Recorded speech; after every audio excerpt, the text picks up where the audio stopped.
最近日本輿論場徹底亂了套，熱度最高的不是本土明星，也不是政壇大佬，而是中國驻大阪大使衔总領事薛健。這位深耕对日外交30年的資深外交官，先是用一句日語狠話怒懟日本右翼政客，再憑一條中國學生午餐視頻讓日本全網破防，最後被日本政客叫囂驅逐出境。劇情反轉的密集程度真的比看抗日神劇還刺激。大家好，歡迎來到星球熱點，國家大事從不缺席，輿論場中抽絲剝繭，聚焦獨家中國資訊。點讚、訂閱加小鈴鐺，帶你用不一樣的視角讀懂中國故事。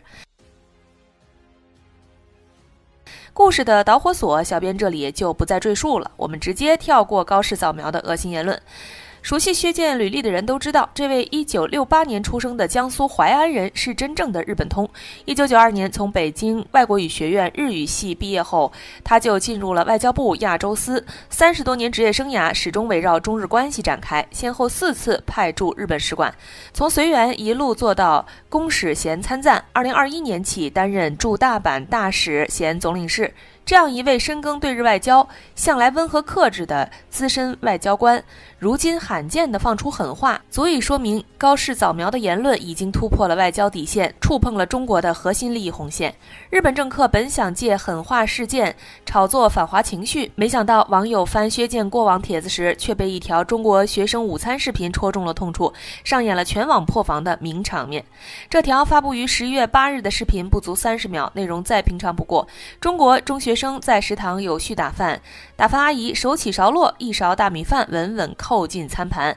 搭配糖醋排骨、蒜蓉時蔬等3菜1湯，旁邊還貼心提醒盡量多吃。在國內，這樣的學生餐是常態，米飯管夠，營養均衡，不少學校還支持免費添飯。可就是這樣一條日常分享，卻讓日本網民心態徹底崩了。先是有極端網友拋出中國學生吃塑料米的酸言酸語，試圖抹黑視頻真實性，接着又有人聲稱這是貴族學校擺拍虛假宣傳，甚至夾帶政治攻擊。更離譜的是，有日本網民指責中國人用餐盤盛米飯不尊重糧食，應該用茶碗，還煞有介事地解釋日本茶碗是盛米飯的陶瓷碗，用碗盛飯是尊重糧食的文化。這波文化綁架直接把小編看笑了。且不說中國人日常用餐本就習慣用餐盤，方便又實用，單說日本自己的飲食文化，把米飯壓縮成立方體、圓柱體的飯團，難道就是尊重糧食？如果用什麼容器盛飯就能定義對糧食的尊重，那印度人用手抓飯，豈不是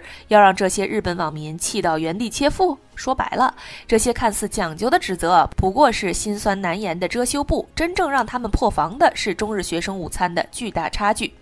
日本網民的反應也側面印證了這一點，有理性網友直言，中國學生午餐的品種和數量是日本的1倍以上，更多人則在評論區自怨自艾，吐槽日本學生餐的窘境。隨着輿論發酵，11月9日，不少日本網民主動曬出本國學生的午餐實拍，10元小學的營養午餐分量少得可憐，幾片蔬菜搭配1小碗米飯，看起來像吃剩的殘局。東京某中學的午餐也是簡單的配菜加半碗飯，所謂的營養均衡更像是自我安慰。近年來，日本米價一路飆升，最新數據顯示，5公斤大米零售均價已達4235日元。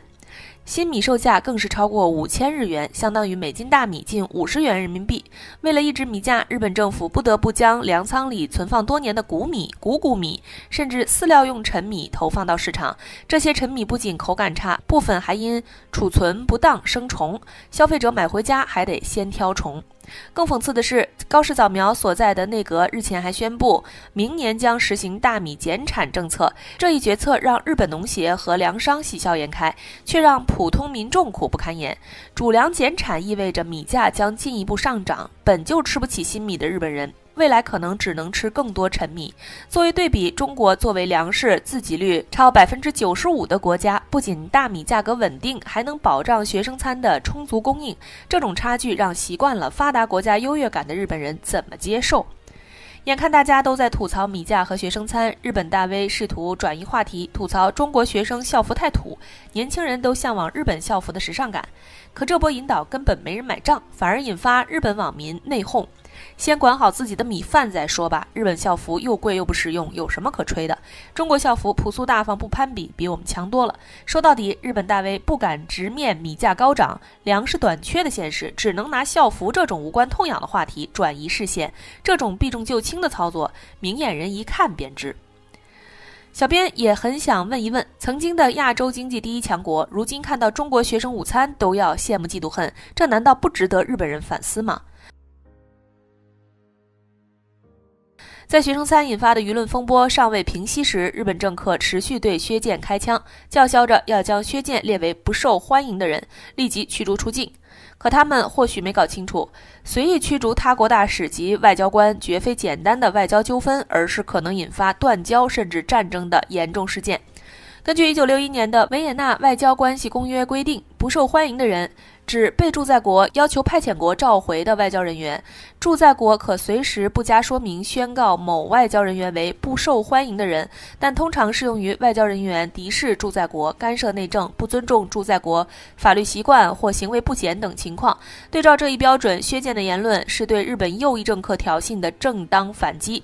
既沒有干涉日本內政，也沒有違反外交禮儀。日本政客僅憑歪曲解讀就要求驅逐，完全是站不住腳的政治炒作。更關鍵的是，薛健的身份是駐大阪大使衔總領事，屬於大使級外交人員。在國際外交慣例中，驅逐大使級外交官是極其嚴重的行為，通常被視為斷交的前奏，甚至可能成為戰爭信號。中日邦交正常化以來，雙方雖有摩擦，但始終維持着鬥而不破的底線，從未出現過驅逐大使及外交官的情況。因此，如果日本邁出了這一步，就意味着徹底撕毀1972年的中日聯合聲明，放棄一個中國原則和專守防衛國策，全面走向對華對抗。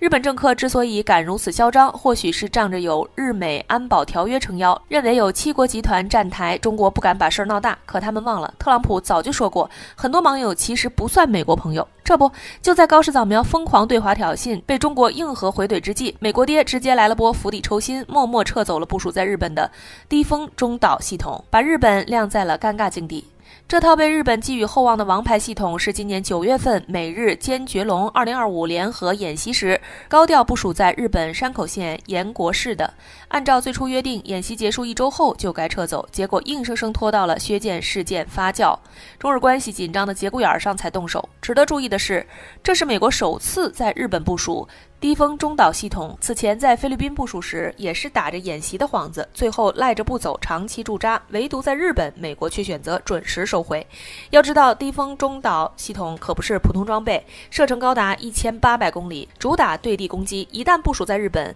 足以覆蓋中國東部沿海的主要人口大省和經濟核心區，戰略威懾性極強。當初美日宣布部署時，中俄兩國就第一時間提出強烈抗議，明確指出這一行為會加劇地區軍備競賽，破壞東亞和平穩定。如今美國選擇這個節點撤走，明擺着是就坡下驢，既不想因為日本的魯莽挑釁把自己拖入與中國的直接對抗，又想借此賣中國一個人情，暗示美國並不支持日本過度挑釁。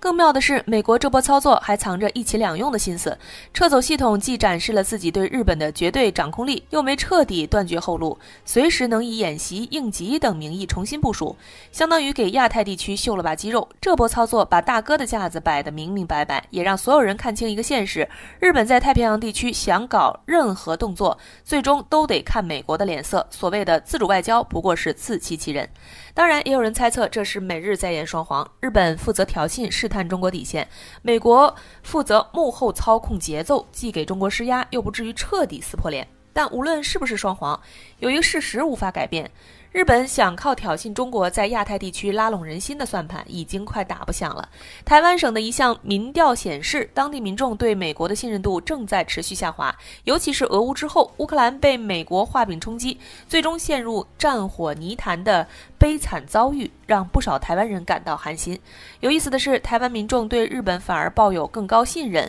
覺得真有事兒時，日本一定會出手幫忙。這也是高市早苗之所以敢頻頻跳出來挑事兒的重要原因之一，想通過炒作台海危機，贏取台灣和部分亞太國家的好感，鞏固日本在地區內的影響力。可日媒自己都看得明白，真到了事態失控的那一刻，日本無論是政治站位還是實際行動，都必須完全與美國協調一致。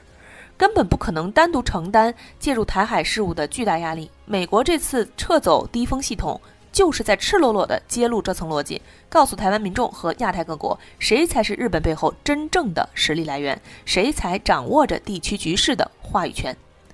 好了，今天的內容到這裡就結束了。如果你喜歡小編的影片，還請大家多多點讚轉發，讓更多的人一起見證中國進步。關注我的頻道，這樣既能回顧往期視頻，又不會錯過之後的精彩內容。那我們下期節目不見不散。